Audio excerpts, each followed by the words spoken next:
Bienvenidos a Cuerpo Médico. Hoy, como siempre, estamos en vivo y en directo, llegando a través de la señal de TV Perú a todo el país, a toda la costa, sierra y selva. Y de verdad, espero de todo corazón que hayan tenido una linda Navidad. Esta oportunidad que tenemos cada año cuando el Niño Jesús nace en nuestros corazones y en nuestro hogar para cambiar de repente aquello que no nos gusta, para perdonar a los que tenemos que hacerlo, para entender que la vida está hecha de buenas acciones y que no importa cuántas cosas podamos hacer en el día, si solamente una de ellas es una acción buena, vamos a cambiar el mundo. Y eso es lo que quiere el Niño Jesús en esta Navidad. Así que espero que hayan estado disfrutando de la Navidad, ya sea acompañados o algunos la han pasado quizás solos, pero no solos, porque el Niño Jesús ha nacido en sus corazones.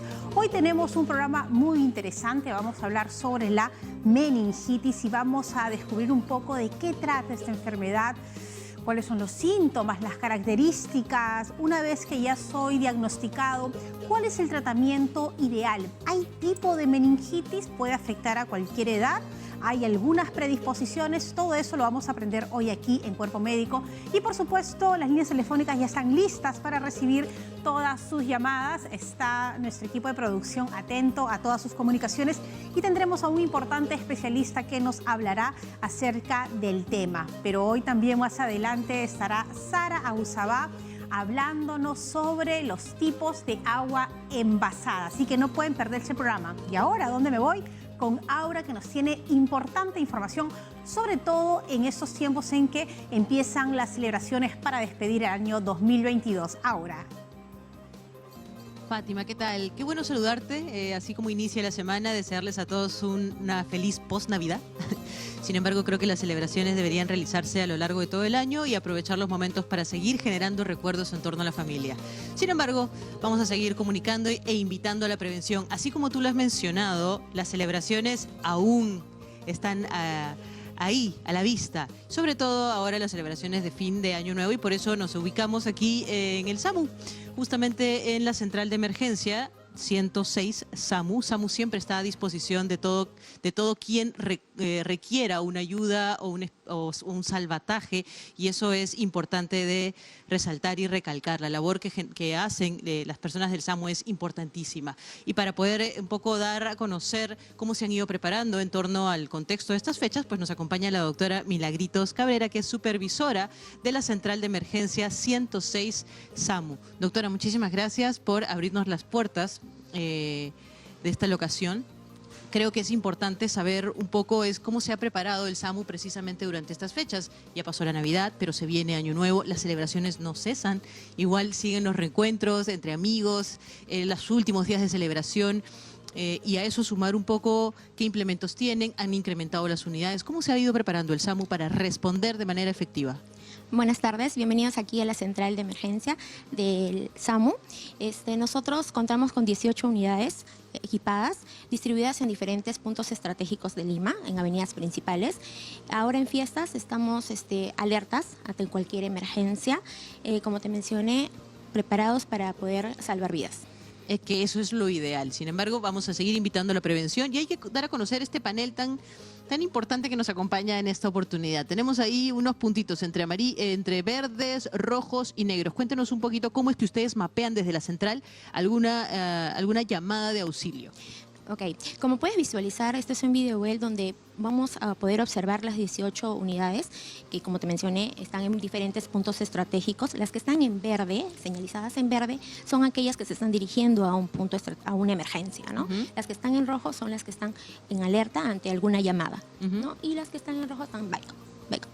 Bien, y las que están aquí en negro son como backup, me decía. Exacto. Perfecto, eso quiere decir que si algo sucede con alguna ambulancia, igual no deja de existir un respaldo de emergencia. Exacto, siempre vamos a estar alertas y a disposición de cualquier emergencia que se pueda producir. Perfecto, ahora hay que saber un poco, ustedes han hecho un análisis a lo largo de todo el año y también especialmente en estas fechas. Sé que ha existido una gran cantidad de llamadas falsas y eso tanto para los bomberos como para ustedes el SAMU dificulta mucho la reacción y también puede estar obstaculizando la llamada real de una emergencia. ¿Tienen una información al respecto? ¿Cuáles han sido los accidentes o las llamadas con pedidos de auxilio más frecuentes? Exacto, estamos cerrando el año hasta el día de hoy con 98.000 llamadas falsas, no pertinentes. Ya la noche de festividad hemos tenido alrededor de 50% de llamadas que han sido reportando incendios, un 30% accidentes de tránsito y un 20% de enfermedades comunes, ya sean pues enfermedades crónicas, ¿no? Pacientitos que se han descompensado por haber comido quizás un poco pesado, X motivos. Los empachos y las intoxicaciones. Exacto, que no faltan por haber comido. Sin embargo, no podemos dejar de lado o dejar de mencionar los choques. Las personas siguen todavía con esta alteración que se da en torno a las fiestas. Agarran el carro, se mueven de un punto a otro, todavía compran a última hora. Exacto. ¿Cómo ha ido el incremento de choques y también de cortocircuitos? Exacto. Este año en sí el incremento de accidentes de tránsito ha sido muy alto. Por eso nuestros equipos, nuestras unidades están, como te digo, preparadas. El personal está altamente capacitado para poder atender estos tipos de accidentes de tránsito. Se han visto en demasía la cantidad de accidentes este año. Muy bien, y ahora para ir cerrando, Fátima, y continuar con este tema tan genial que es la meningitis allá desde el set. Doctora, ante una llamada de alerta, ¿cuál es el proceso en el que responde el SAMU precisamente? Ok, la llamada se activa apenas ingresa llamando al 106 con el primer contacto, que son nuestras operadoras. Las operadoras contestan la llamada, determinan si es una emergencia o no, la derivan con un médico regulador. Este médico regulador determina si esta emergencia requiere un apoyo de una unidad.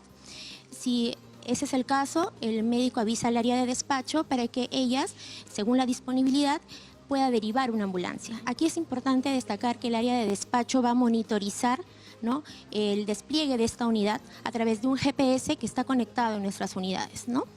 Y si es que cuando la unidad llega y el médico en la evaluación determina que este paciente requiere ser trasladado a un centro de salud, un hospital, pues nos informa para que nosotros aquí en la central podamos coordinar con el hospital más cercano para poder llevar a nuestro paciente. Perfecto, doctora, muchísimas gracias. Espero que esta información nos haya sido justamente de invitar a la prevención y conciencia, sobre todo, de no realizar llamadas falsas, de poder tomarnos el tiempo de ir de un punto a otro y sobre todo siempre invitar a la calma. Todavía no terminamos aquí en el SAMU, vamos a hacer unas demostraciones de qué hacer precisamente si estamos frente a una emergencia o de pronto ante un accidente que debe significar la preparación para poder tener una espera oportuna, adecuada, hasta que lleguen las unidades del SAMU. Doctora, muchísimas gracias. 3 recomendaciones y cerramos con eso. Lo más importante que queremos invocar a la población es, por favor, no llamar, no saturar a nuestra central de emergencia, porque eso obstaculiza nuestro trabajo. Nuestro objetivo principal es poder salvar vidas, pues, ¿no? Y eso es lo fundamental. Si tenemos adultos mayores en casa, por favor, tener sus medicamentos a la mano, evitar consumir bebidas alcohólicas y pues manejar, y también evitar manipular pirotécnicos, ¿no? Porque eso es lo que no queremos evitar, ¿no? Han habido muchos accidentes y no queremos que hayan más. Muchas gracias, doctora Fátima. Entonces, me voy corriendo a mi segundo punto para hacer las demostraciones que te he mencionado. Sin embargo, cuéntanos un poquito también tú, ahora que regresamos contigo al set, ¿cómo has visto el tema de la pirotecnia? Desde mi zona, que he recorrido Chorrillos, Lince, Miraflores, ha estado bastante bajo. Creo que eso es un buen indicio, sin embargo, no debemos bajar la guardia. Así que nada, te veo en breves instantes, amigos de Cuerpo Médico. Fátima. Muchas gracias, Aura. Y algo interesante es que, por lo general, esta información que hoy estamos compartiendo en Cuerpo Médico es información a la cual no le damos el valor necesario. Es igual cuando vamos en el avión y nos piden estar atentos a las aeromosas, cuando nos indican qué hacer en caso de emergencia. Muchos lo que hacemos es mirar a otro lado, terminar de ver las cosas del celular, y no nos damos cuenta que si todos nos preparamos como sociedad frente a una emergencia, que puede ser un atragantamiento o de repente la caída por las escaleras de una persona o que un niñito se golpea la cabeza, el saber qué hacer, esto debería ser parte de la cultura general que todos debemos de tener. Por eso es importante esta información. Así que estaremos, por supuesto, más adelante contándoles cómo debemos de actuar frente a un caso eventual que suceda. Lo primero es la calma, lo primero es no alterarnos y llamar inmediatamente al 106, que es el número del SAMU. Estaremos con más dentro de poco en el programa, pero ahora sí, ya estamos listos para nuestro tema central. Vamos a hablar sobre la meningitis, así que esperamos todas sus llamadas y también sus preguntas a través de las redes sociales. Esto es Cuerpo Médico, empezamos así.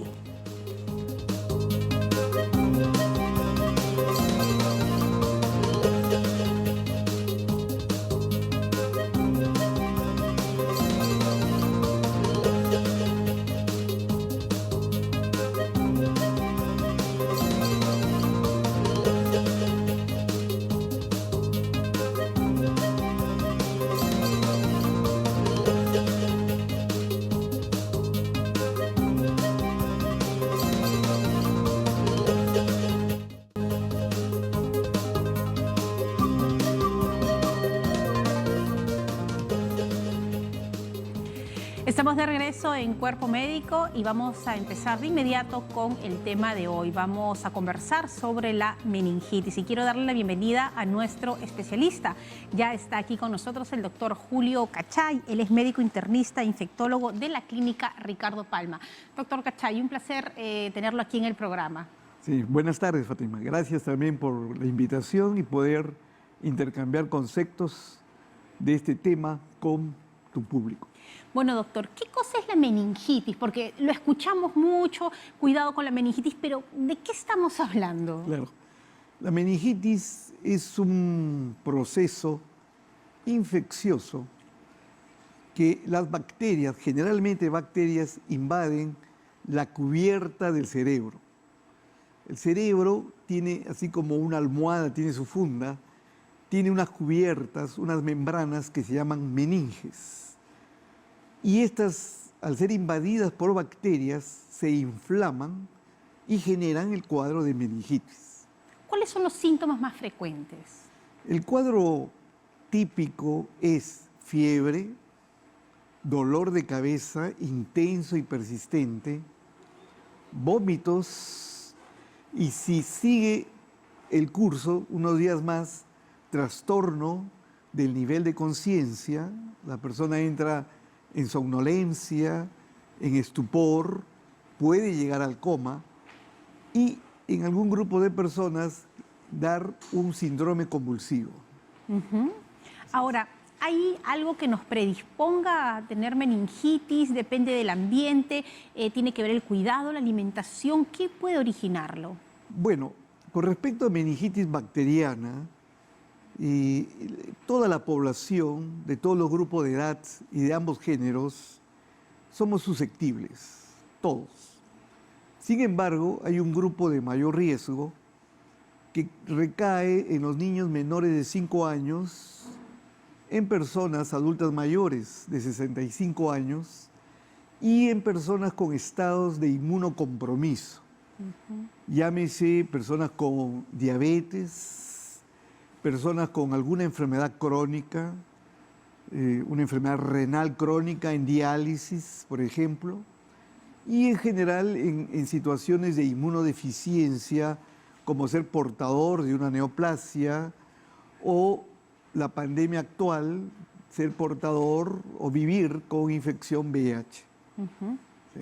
Ahora, una vez que se diagnostica, ¿de qué depende el tipo de tratamiento? Bueno, eso va a depender del tipo de agente etiológico. Cuando uno dice meningitis, es un síndrome, o sea, es un proceso amplio. Es como decir fiebre, ¿no? O sea, cuando llegan a la consulta, las personas nos comentan, tengo fiebre, ¿no? Ya sabemos. Claro. Fiebre. Hay 200 causas de fiebre. Igual, meningitis, si bien es cierto, está más focalizado a un compromiso neurológico, y hay cierta orientación, todavía tiene muchas etiologías. Puede ser un virus, puede ser una bacteria, que es más Frecuente. Sí, frecuente, pero mucho más letal. Puede ser tuberculosis, puede ser un hongo o puede ser inclusive un protozoario, un parásito. O sea, es muy amplio. O sea, todo esto es Así meningitis. Todo ello es meningitis. Lo que se ve y depende pues, del área en que la persona, o el colega esté trabajando, la persona venga, hay la prevalencia de estos agentes. De ellos son los dos primeros, virus y bacterias, los más prevalentes. La gran diferencia es que si definimos una meningitis viral, no hay tratamiento antibiótico. Por ser un virus. Es un o sea, hay virus. que esperar su proceso y se va a ir. Así es, debe irse 7 a 10 días. Pero la meningitis bacteriana, sí, debemos usar antibióticos para bloquear el proceso. Ahora, ¿qué prueba se hace para determinar que una persona tiene meningitis? Ya. La prueba que nos orienta y que si uno tiene la sospecha clínica es realizar una punción lumbar. Punción lumbar es a nivel de la columna lumbar entre L4, L5. Como una epidural que cuando nos Claro, operan. como una epidural cuando hay gestación, es lo mismo, pero ingresamos al espacio subaracnoideo, o sea, a estas membranas que están rodeando al cerebro y a la médula espinal, y obtenemos un líquido que se llama líquido cefalorraquídeo. Se obtiene y ese líquido se acumula y se envía para estudio citológico, bioquímico y de cultivo. Ahí nos va a salir qué tipo de meningitis es. Nos orienta al tipo de meningitis. Muy bien, vamos a empezar, doctor, con preguntas que nos llegan a través de las redes sociales. Claro. Y ya tenemos la primera que aparece en pantalla. Recuerden que el doctor Cachí estará respondiendo todas sus consultas. A mi padre de 63 años le detectaron criptococcus meningea. Ha terminado su proceso de inducción y empezó su proceso de mantenimiento, pero tiene náuseas, ha bajado mucho de peso, tiene dolores de cabeza, cansancio y no come mucho. ¿Esto es normal? Sería bueno, doctor, primero que nos diga qué cosa es lo que le detectaron al señor. Claro, por ejemplo, este es un tipo de meningitis por hongos que es muy poco frecuente, como muy bien lo comentas, no es lo habitual y está circunscrito en personas con inmunodeficiencia, ya sea portadores de una neoplasia o ya sea pacientes que han recibido el trasplante de un órgano, que ya ahí tenemos cada vez más población, o que tenga una infección de VIH, persona que vive con VIH. Y es de un diagnóstico no habitual. Frente al hecho de hacerle líquido cefalorraquídeo, tenemos que indicar ahí una prueba especial que se llama látex. O sea, tenemos que tener aún la sospecha de que es un paciente con este hongo para hacer una prueba especial, para hacer el diagnóstico. Y ese se llama prueba de látex. Y ahí se observa el hongo, que es una estructura esférica, con su cápsula, bueno, y nos orienta a la opción de una meningitis por criptococcus. Ahora, esta baja de peso que tiene el señor, las náuseas, ¿es normal cuando hay un hongo? Bueno, esta es una infección de evolución tórpida. Obviamente, del tratamiento son semanas a meses. Y si la persona tiene un estado de inmunodeficiencia, el tratamiento es de por vida, literalmente, hasta que incremente sus niveles de defensa. Por eso es fundamental no parar el tratamiento cuando me siento un poco mejor, porque retrocedemos absolutamente todo. Claro, claro que sí. Muy bien, el doctor Cachay va a continuar con nosotros aquí hablando sobre meningitis para que ustedes puedan hacer sus consultas, pero ahora nos vamos con Aura, que nos trae más información muy importante, sobre todo en estos tiempos. Aura. Así es, Fátima. Bueno, hemos salido a los exteriores, aquí justamente de la central del SAMU 106, para poder hacer un poco las demostraciones en caso de emergencias. Y creo que es importante conocerlas, saberlas. Todo ciudadano debería poder tener una primera reacción mientras esperamos la llegada de los especialistas o de los efectivos, en este caso de la salud, que representa en esta oportunidad el SAMU. Recordarles también que el SAMU es totalmente gratuito, sin importar el seguro, la nacionalidad. Pueden realizar la llamada y ellos acudirán de la manera más rápida para poder reaccionar ante la alerta de emergencia. Pero para poder profundizar, para poder hacer las demostraciones, nos acompaña la doctora Isis Ramos, que es médico de SAMU. Doctora. Buenas tardes. ¿Qué tal? ¿Cómo está? Muchas gracias por darse el tiempo de acompañarnos en esta oportunidad. Hablábamos un poquito sobre estas primeras reacciones que debemos tener las personas que estamos presenciando un accidente o de pronto algo que ha sucedido. Cuéntenos qué hacer. En este caso, la doctora Milagritos mencionaba los empachos, los atoros, las intoxicaciones. Queremos saber la técnica adecuada y correcta de esta maniobra de Heimlich. Ok. ¿Y en qué caso se utiliza y cómo aplicar? Claro, por supuesto. Bueno, lo primero que tenemos que ver es que hay que prevenir, ¿no? Comer cosas ligeras, no empachar. El empacho es muy diferente a las intoxicaciones y al atoro, que es el atragantamiento, ¿no? El empacho es como la indigestión cuando comemos mucha comida y sobre todo alto en grasas o alto en comidas muy pesadas. Entonces vamos a tener indigestión, malestar, náuseas, vómitos, etcétera. Luego tenemos lo que son las intoxicaciones cuando, por ejemplo, comemos comida de dudosa procedencia o cuando están pasadas, que nos pueden caer muy mal y darnos alguna infección. Y lo otro que es la asfixia por atragantamiento. Esa sí es la que tenemos muy poco tiempo para poder salvarle la vida a una persona. Y ahí vamos a utilizar una maniobra que es la maniobra de Heimlich. Ahora te cuento, Aura, que tenemos que saber reconocer los tipos de obstrucción cuando estamos comiendo y nos atragantamos.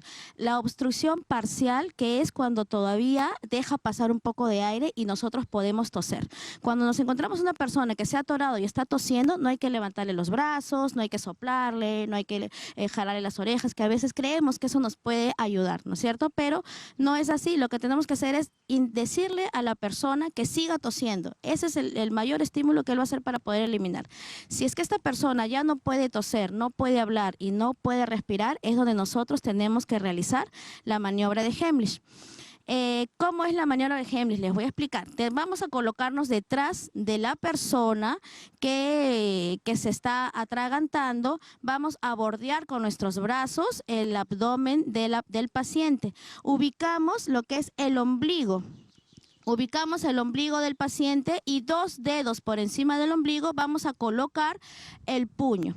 ¿Ok? Vamos a colocarlo en el abdomen. Con mi otra mano voy a sujetar el puño y voy a hacer la maniobra. Esta maniobra es empujando en forma de J hacia adentro y hacia arriba con una fuerza necesaria para poder generar presión y poder expulsar la comida, el pedazo de carne o cualquier cuerpo extraño que esté obstruyendo nuestra vía aérea.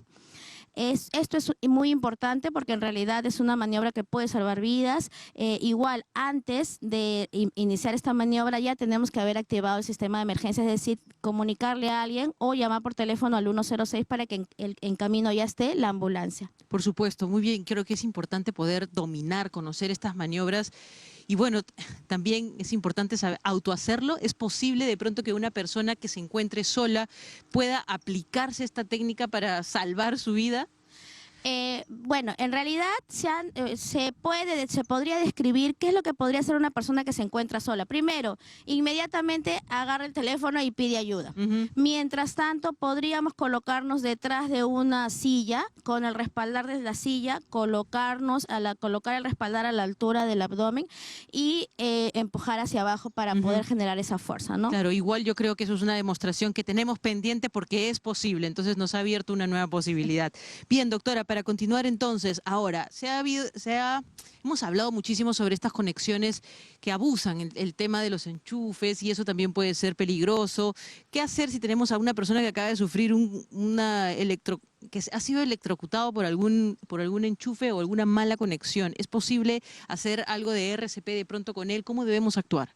Claro, cuando encontramos una persona que se ha electrocutado o que tenemos indicios de que probablemente ha sido lesionada por electrocución, lo primero que tenemos que hacer antes de ingresar es protegernos a nosotros mismos y bajar la llave de electricidad. Una vez que estamos seguros que nosotros no vamos a también a estar electrocutados, vamos a poder acercarnos a la víctima. Y ahí vamos a poder determinar qué es lo que necesita el paciente. Si ha sufrido una quemadura, atendemos la quemadura. Si está inconsciente, lo más probable, y vamos a buscar signos si es que ya no está respirando o su corazón no late. Entonces ahí vamos a iniciar las maniobras de reanimación cardiopulmonar. Igual hay que conocerlas también y de pronto invitar a las personas a que acudan a este tipo de capacitaciones, ¿no? Como estamos viendo ahora.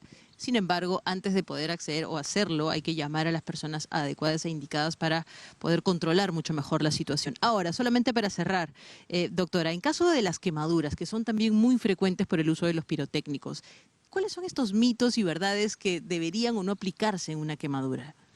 Bueno, nosotros tenemos diferentes grados de quemaduras, ¿no? Sobre todo en estas temporadas, las quemaduras son más por la manipulación, mala manipulación de pirotécnicos, también porque dejamos el agua hirviendo o por las fiestas, ¿no?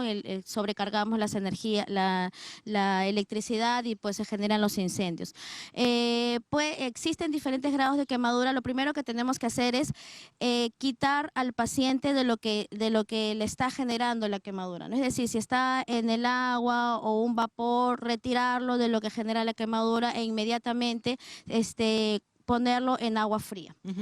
No es agua, mejor dicho, al tiempo. No es agua helada, algunas personas que le ponen hielo, eso genera más lesión. Entonces solamente le ponemos a chorro, abrimos el caño y que corre el agua en donde está generado la lesión por quemadura, ¿no? Más mínimo 10 minutos o hasta que llegue la ambulancia. Bien, doctora, y para cerrar, en todo caso, importante saber las recomendaciones ante estas fechas. Sé que ustedes han tenido un incremento de asistencia, es importante, es loable, es también indispensable conocer la labor y las acciones que ustedes realizan como SAMU. A público en general acudan llamando al 106, sin embargo, las recomendaciones adecuadas, por favor. Sí, bueno, es importantísimo no olvidar, primero es prevenir, la prevención es más importante antes de que ya encontremos a personas lesionadas. ¿Qué es lo que tenemos que recordar? Por favor, si va a acudir a una fiesta, no beba, si es que va a manejar y si va a beber, igual con moderación. También comer con moderación, también otras cosas muy importantes, saber al momento que voy a elegir el lugar donde voy a acudir por fiestas, mirar las rutas de evacuación, mirar cuánto es el aforo, verificar qué es lo que tengo que hacer. Si es que nos encontramos frente a una emergencia médica, no te olvides que puedes llamar al 106 y el SAMU va a llegar inmediatamente al lugar donde lo necesiten. Bien, muchísimas gracias entonces, doctora Isis Ramos, que es médico de SAMU. Muchas gracias por todas estas alternativas, opciones. Siempre invitamos aquí en Cuerpo Médico a seguir estas recomendaciones y anticiparnos ante alguna situación de emergencia o peligro. Seamos precavidos, especialmente en estas fechas. Fátima, sigamos desarrollando entonces muchísima más información en torno a la meningitis, que es importantísima también de dar a conocer. Fátima. Bueno, yo veo ahí esta doctora tan jovencita y esta profesión con tanto sacrificio, y lo comentábamos aquí con el doctor Cachay, y por eso también hay que ayudar a nuestros médicos en las emergencias. A veces los familiares, por querer ayudar, nos metemos e interrumpimos y queremos decir cómo deben actuar los médicos. Miren, hoy hemos aprendido qué debemos de hacer, pero sobre todo entender que ellos son los profesionales, saben cómo actuar en emergencia, y lo mejor que podemos hacer es calmarnos. Uno se altera, es su familiar que puede morir, pero lo mejor es, ante mayor crisis, mayor calma y dejar, como estamos viendo, a nuestros profesionales. Y ya saben que el número del SAMU es el 106. Continuamos aquí con el doctor Cachay hablando sobre meningitis. Tenemos una llamada, ya está Donato desde el Agustino. Donato, bienvenido. El doctor Cachay escucha su consulta. Sí.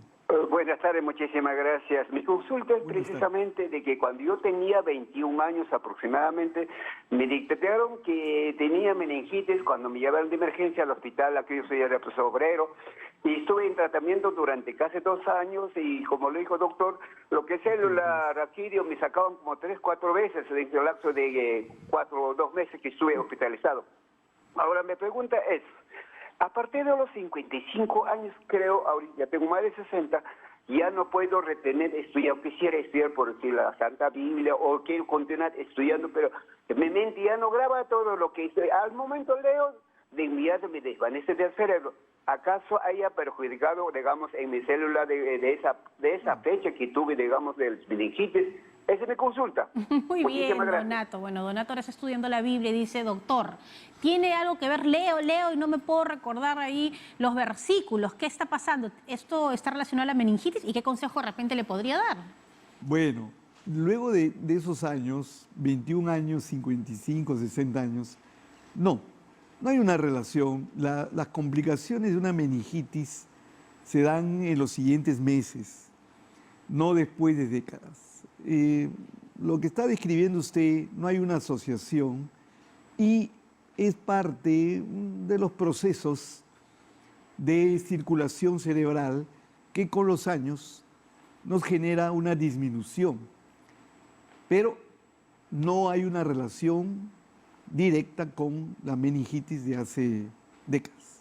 Muy bien, ahí estaba la respuesta. Entonces simplemente, Donato, siga leyendo, va a ver, se le van a quedar ahí los versículos de todas maneras. Nosotros vamos a hacer una pausa y vamos a regresar con el doctor Cachay hablando sobre meningitis, pero también ya viene Sara Usabá, nos va a explicar los tipos de agua. Ahora resulta que para comprar agua tenemos que pensar mucho, pues hoy tendremos las respuestas a esas decisiones. Volvemos aquí en Cuerpo Médico.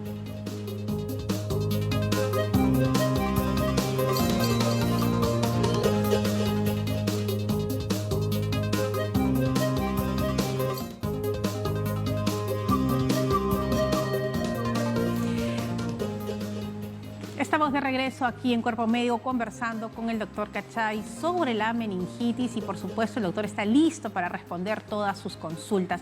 Doctor Cachay, Sí. El tema de la tercera edad, justamente nos hablaba ahora Donato, ¿qué sucede cuando hay la posibilidad de meningitis en la tercera edad? ¿Cómo se diagnostica y qué cuidados hay que tener para nuestro adulto mayor? Claro. En la tercera edad, los cuadros de meningitis tienen una presentación muy similar. La diferencia está en que la etiología es más amplia. Puede estar comprometidos otros tipos de bacterias. O sea, dentro de la meningitis bacteriana, en personas menores de 50 años, lo más frecuente son 3 bacterias: el neumococo, el hemófilus y el meningococo. Menores de 50. Menores de 50 años. En mayores de 50 años prevalece el neumococo, pero puede asociarse otras bacterias que son las enterobacterias. Se llama Escherichia coli, Klebsiella, para poner un nombre. Y la diferencia estriba en que estas bacterias son mucho más agresivas y que necesitan un tratamiento de mayor tiempo y con antibióticos de espectro más amplio. ¿Y puede confundir entonces al momento de hacer el diagnóstico en la persona de la tercera edad? Por supuesto. En esa situación debemos esperar ya sea el cultivo del líquido cefalorraquídeo, pero los cultivos demoran entre 5 días aproximadamente. Y mientras tanto... Ahí está muy bien. Y en esos 5 días lo que se instala es una terapia antibiótica empírica. O sea, según las posibilidades que puedan darse, uno orienta y coloca un antibiótico. Pero ese antibiótico, como dije hace un momento, puede ser no suficiente para estas bacterias de la tercera edad. Pero hay que esperar a que nos dé el resultado final. Debemos del esperar. cultivo. Pero aquí viene a la ayuda una prueba que se llama GRAM de líquido cefalorraquídeo. El GRAM es una prueba rápida, es una coloración, se toma una gota de líquido cefalorraquídeo, se coloca en una plantilla y se extiende y se colorea. Y se ve inmediatamente al microscopio, media hora. Y de acuerdo al color, Y según, así es, según el color de la bacteria, definimos cuál puede ser. Nos orienta inicialmente. ciencia pura es esto, doctor. Ciencia pura. Muy bien, vamos con más preguntas que nos llegan a través de las redes sociales. Y qué importante, no solamente responder a las personas que nos escriben, sino también aprender todos. Nos dice Caroline Ponce. Me diagnosticaron aracnoiditis y meningitis y no tengo estabilidad y está afectando mi rutina diaria. Necesito orientación para saber qué hacer. Doctor, primero, ¿de qué está hablando? ¿Cuáles son estos diagnósticos? Claro, meningitis ya hemos definido y ahí agrega una palabra, un término, aracnoiditis. Aracnoiditis, o sea, las meninges, las membranas se dividen en 3. Dura madre, aracnoides y pía madre, para ser más precisos. Y lo que comenta Carolina es que se ha generado una aracnoiditis, o sea, una de las membranas se ha irritado más. Esa característica se ve por lo general en la tuberculosis, un tipo de meningitis por tuberculosis que necesita ya un tratamiento mucho más largo de 1 año. y que genera mayor secuela. La secuela es esa, que la membrana, estas meninges, por esta inflamación crónica, se tornan gruesas, fibrosas, que literalmente pueden comprimir, por así decir, áreas del cerebro, y esto puede traducirse en este vértigo, en este mareo, porque uno de los nervios, el nervio auditivo, que va desde el oído hacia el cerebro, que pasa por la base, por la aracnoides, Justo por ahí. justo por ahí, se ve comprimido por este engrosamiento, esta cicatriz, y transcribe este síndrome vertiginoso. Claro, que justamente está relacionado al oído. Así es, al mareo. Bueno, para eso primero habría que determinar cómo está ese nervio auditivo. Eso hay que hacer pruebas otorrinolaringológicas. Hay potenciales evocados auditivos. Bueno, una serie de pruebas que nos orientan y determinar hasta qué punto podríamos revertir. Ahora, ¿con una pastilla se puede hacer? No, No. no. No, porque es como un accidente de una persona, que la pierna de la persona está por debajo de, comprimida por el tanque de un camión. Igual, el nervio está ahí comprimido. Hay que levantar por ese esa camión. fibrosis. Habría que sacar ese camión. Primero. Igual acá, habría que sacar esa aracnoiditis. Claro. Y de ahí desinflamar. Pero, ¿cómo lo sacamos? No se puede. Al sacarlo, sacaríamos todo Pero el se cerebro. puede desinflamar a través del tratamiento. Bueno, sí. Se puede dar un nivel de desinflamación, pero queda un nivel de secuela, Claro. que es una de las características de esta meningitis. Justamente esa es una de las secuelas. Muy bien, doctor Cachay. Vamos con otra pregunta que nos llega a través de las redes sociales y ya tenemos la siguiente. Nos dice Matilde Pérez, ¿la meningitis puede iniciarse con dolor de garganta, dolor de cuello, fiebre baja durante una semana, flacidez muscular? ¿Pueden ser síntomas de meningitis en bebés? Sí. Sí. En bebés de menos de 2 años y aún bebés de menos de un mes, el diagnóstico debe ser muy suspicaz. Sí. Imagínense un niño primero de 2 años. Un niño de 2 años no transcribe sus síntomas. Entonces, en ellos, o más en un niño de un mes. Un niño de un mes no nos dice, Come, me duele la cabeza. Claro, además come, duerme. No, y ahí está el secreto. A ver. Tenemos que observarlo. ¿Qué nos hace estar en alerta? Cuando ese niño está somnoliento, no se levanta. Claro, porque tienen un ciclo, ¿no? Ellos comen, Claro. ¿no? Se les cambia el pañalito y se duermen. Ya. Otra vez comen, se le cambia y así. Cuando no ocurre eso, muy bien, ya ustedes Ya tienen tengo una experiencia, doctor. Entonces, eso nos dice la madre. Doctor, no come, no agarra, no lacta, claro, no succiona, no desea, está dormido, No se despierta. nada. No me obedece.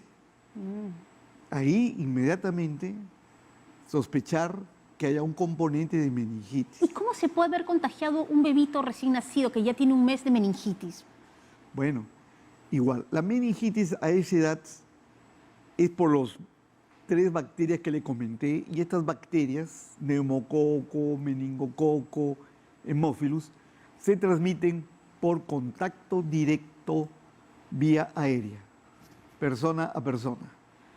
Y tienen como característica estas 3 bacterias de colonizar a las personas. ¿Qué significa?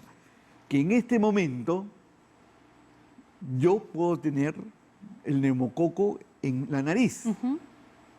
Soy portador, pero no tengo síntomas, estoy tranquilo, pero puedo estar Contagiando. contagiando a las personas susceptibles. Las mismas medidas de COVID, alejarse, mascarilla. Lo mismo. Las medidas de bioseguridad son estándares universales, lo mismo. Entonces, ese niño lo visitan, Claro. van a darle la Todo el mundo lo quiere bienvenida, agarrar. y ahí puede generar. Ahora, ¿una madre que tiene meningitis a través de la lactancia puede contagiarlo? No, no, no.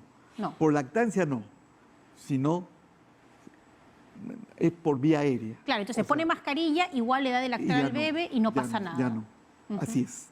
Muy bien, doctor. ¿Cuáles serían las recomendaciones entonces para todas las personas que nos están viendo?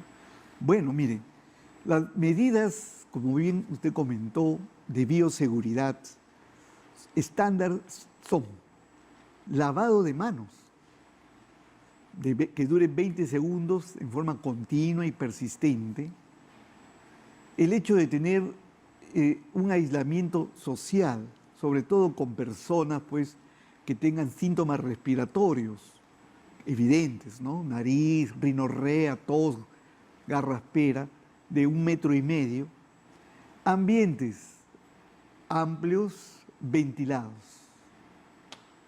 Bueno, doctor, le agradecemos mucho su presencia y estaremos conversando en otras oportunidades. Ha estado aquí en Cuerpo Médico el doctor Julio Cachay, él es médico internista e infectólogo de la clínica Ricardo Palma. Nosotros tenemos que hacer rápidamente una pausa, pero ya viene Sara Abusabá y su momento de nutrición. Volvemos.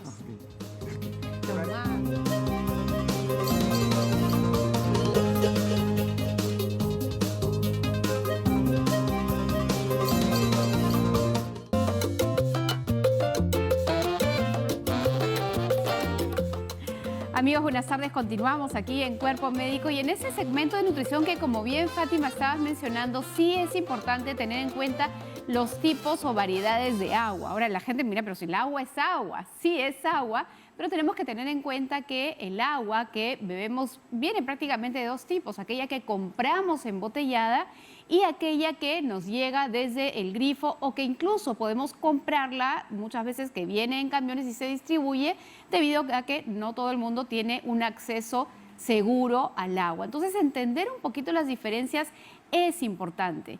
De hecho, por ejemplo, algunos países, como por ejemplo en el caso de los Estados Unidos, ellos suelen, por ejemplo, no tener deficiencias de yodo debido a que el agua naturalmente viene con suficiente cantidad de yodo, mientras que en el Perú, hace muchos años atrás, teníamos ese problema justamente por los relaves, el suelo se lavaba y justamente los vegetales no venían con cantidades suficientes de yodo y habrían diferencias. Entonces, las aguas pueden diferenciarse según el origen que ésta tenga en cuanto a la concentración de minerales.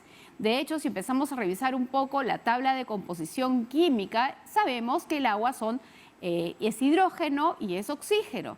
Pero estas aguas que nosotros vemos acá en estas botellas y que son a las cuales la gran mayoría de personas tiene acceso en el país, tienen diferencias en cuanto al contenido de minerales por su origen. Entonces empecemos a contar primero aquellas que son especialmente naturales, por denominarlas de alguna manera. Y tiene que ver con esta botella que tengo en este lado, que es el agua de manantial, y esta otra que es el agua mineral. Tanto el agua manantial como el agua mineral afloran muchas de ellas del subsuelo o caen directamente de fuentes naturales como el manantial y son aguas que pueden estar directamente aptas para el consumo. Yo puedo acercarme, beberlas y son aguas que están purificadas naturalmente, por así decirlo. Las de manantial, a diferencia del agua mineral, es que el agua mineral tiene una mayor concentración justamente de minerales. Ambas son buenas, ambas son saludables y, por supuesto, recomendables. Es decir, es el agua, digamos, más pura que podemos tener. De hecho, entre las marcas que existen en el mercado, ustedes deben leer las etiquetas para poder diferenciar si es agua de manantial o es agua mineral. ¿Por qué es esta diferencia importante o relevante? Porque aquella que es concentrada en minerales podría ser un poco más alta en sodio. No sé si alguno de ustedes ha percibido de pronto diferencia entre las marcas de agua y a veces tiene que ver justamente con el origen de fuente, si estamos hablando de agua manantial o de agua mineral. Y aquella que tiene concentración de minerales es importante tener en cuenta porque, por ejemplo, si es un poco más elevada de sodio, yo soy acostumbrada a hidratarme con 2 litros de esta agua, esa acumulación de sodio más todo el sodio que yo consumo podría no ser conveniente, por ejemplo, en casos de personas que tienen hipertensión arterial. Ahora, si yo tengo un consumo moderado de sal en el conjunto de todo lo que es mi alimentación, el agua mineral que tiene un poco más de sodio, no debería ser un problema. Por eso es que siempre tenemos que mirar toda la alimentación y las bebidas incluso en su conjunto. Y lo otro que tenemos es el agua con gas. Y esta agua con gas podría ser una de estas, mineral o de manantial, a la cual se le ha incorporado anhídrido carbónico, que es justamente el gas que da justamente esta burbuja a este líquido o a esta bebida, que de hecho la voy a abrir y de hecho cuando ustedes la abren, escuchan ahí, no sé si escuchan el gas que está ahí soltando, ¿verdad? Y voy a ser cuidadosa para que esto no se me derrame. Y que justamente es el agua, como bien decía, podría ser agua mineral o agua de manantial a la cual se ha incorporado anhídrido carbónico. Y de hecho hay muchas personas que dicen, esta agua debe ser mejor porque ese gas me va a ayudar a la digestión. No necesariamente, más bien recuerden que al tener gas, lo que van a incorporar es más gas a su cuerpo. Así que si eres una persona que sufre justamente de flatulencia, que suele llenarse de gases, el hecho de beber agua con gas va a incrementar esos gases en tu cuerpo, generando también un malestar. Y a veces uno lo confunde porque vienen, por ejemplo, otro tipo de sales que se utiliza para poder facilitar la digestión en algunos productos que son medicados, que es algo muy diferente a tomar agua con gas. De hecho, hay personas también que la prefieren porque el hecho de tener gas genera también una sensación de llenura y de alguna manera resulta conveniente para algunas personas. Pero esta agua con gas también podría ser una agua, digamos, filtrada, una agua tratada. El agua de mesa, por ejemplo, es agua tratada. El agua de mesa es un agua que, digamos, compramos también, pero no viene de una fuente de manantial o mineral, sino que es agua tratada químicamente, se filtra y se hace apta para el consumo humano. Ahora, también tenemos el agua de grifo o el agua que compramos y esta agua también viene tratada químicamente. De hecho, el agua que nos llega, por ejemplo, de las redes de abastecimiento en las tuberías está tan buena y óptima que uno pudiera consumirla directamente, pero cuando estamos en los hogares, en las tuberías que generalmente no tienen un buen mantenimiento, podrían contaminarse en ese tiempo. Por eso es que en muchos lugares del país el agua aún del grifo debe pasar por un hervido para poder eliminar cualquier microorganismo que pudiera estar por ahí. No porque nos llega de la red principal contaminada, sino que se suele contaminar dentro de los hogares en estas tuberías que no necesariamente siempre tienen un buen mantenimiento. Y lo mismo, por supuesto, si es que compramos agua de los camiones cisterna, esa agua también tiene que pasar por un hervido. Este punto, Fátima Aura, es muy importante. Hay que recordar que el agua es esencial para la vida. Imagínense ustedes que los seres humanos podríamos pasar días, semanas sin percibir ningún alimento. Obviamente vamos a tener los procesos de desequilibrio, etcétera, que va a tener nuestro cuerpo, pero nuestro cuerpo tan solo podría resistir 3 días sin recibir ningún tipo de agua u otro líquido. Por eso es que el agua es relevante para el sostenimiento de la vida y siempre una buena fuente porque podría estar contaminada, ¿no? Te has quedado así. Es que, sí. Bueno, sí. Yo sé que eres amante del agua, ya lo sé, ya lo sé. No, y justamente la otra vez hablábamos de eso, ¿no? De cuánta agua debería tomar una persona. Sí. Sin embargo, creo que la hidratación es indispensable. Ahora, creo que también lo has mencionado ya hace algunos programas, que es que no es que se pueda reemplazar el agua por los famosos hidratantes, ¿no? No, son dos cosas muy diferentes. Las bebidas rehidratantes son diferentes a tomar un líquido para hidratarme. Yo me puedo hidratar con agua, me puedo hidratar con limonada, me puedo hidratar con chicha, con emoliente, con agua de piña, con infusión, con sopa. Todos esos líquidos contribuyen a mi hidratación.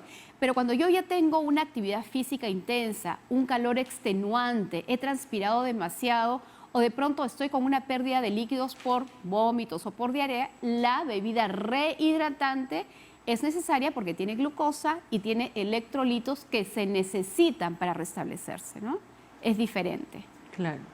Bueno, Fátima, yo siempre voy a quedarme así como sorprendida de toda la información que nos cuenta Sarita. Pero bueno, Gracias. he llegado, He llegado. Solo para aseverar ante Televisión Nacional, he llegado desde el SAMU hasta acá en tiempo récord, como siempre. Y algo importante, Sara, que mencionabas es que también las personas que tienen en su casa tanques de agua y que no les dan el mantenimiento, ahí se contamina el agua, ¿no? Totalmente, totalmente. Por eso es que siempre tiene que verse una limpieza, un mantenimiento. Incluso hoy, si es que uno no desea hervir el agua, encuentran filtros que son muy, muy buenos, muy seguros, que van a ayudar justamente a purificar aún más ese proceso. Y ¿no? echarle lejía al agua, algunas gotas, no.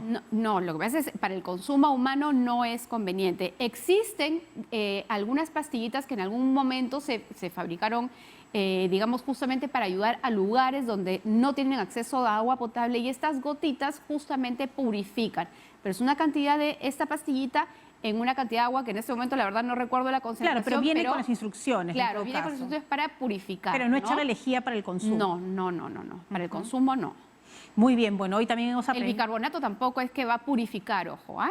Es Porque que también también, podría ¿no? uno pensar, pero no, eso no va a eliminar los microorganismos que pudieran haber en un agua que podría nuevamente estar contaminada. Claro, y calentar así a punto de ebullición el agua en el microondas tampoco. No, hay que va- hervirlo a una temperatura en lo posible 100 grados o más si se quiere, y no es que ni bien hierve apago, hay que darle al menos unos 3 a 5 minutos de hervor para poder ayudar justamente a reducir esa carga, esa posible carga microbiana, ¿no? Bueno, eso es algo que yo no hacía. Ahora entiendo por qué mi madre me decía, deja que salga más el chorro Claro. de la... Tú para ahorrar gas. Claro, no, yo simplemente por desesperadita decía, ya salió el vaporcito, plin, apagaba. No, hay Pero que mi mamá me esperar. decía, ¿qué haces? Déjalo. Y decía, ya hirvió. No, uno piensa que ya ve las burbujitas. Tu ya mamá es hirvió. sabia. Claro. Las madres son sabias en general, de verdad. Eso sí, estoy totalmente de acuerdo. Pues, o sea, tengo que esperar a ser madre para pasar a la sabiduría. Me parece que sí. Muy bien, bueno, muchas gracias a todos los que siempre nos acompañan en el programa. Cada día es un día de aprendizaje y lo interesante es que estamos cerrando este año con muchas experiencias, con muchos testimonios, con mucho conocimiento, y creo que esa es la labor del canal de todos los peruanos, de TV Perú. Así que estamos aquí para llevarles esa información que necesitan. Nos tenemos que ir, pero mañana regresamos como siempre, 3 en punto, en vivo y en directo, y vamos a hablar sobre embolia pulmonar, así que estaremos esperando todas sus consultas. Nos vamos, chao, hasta mañana.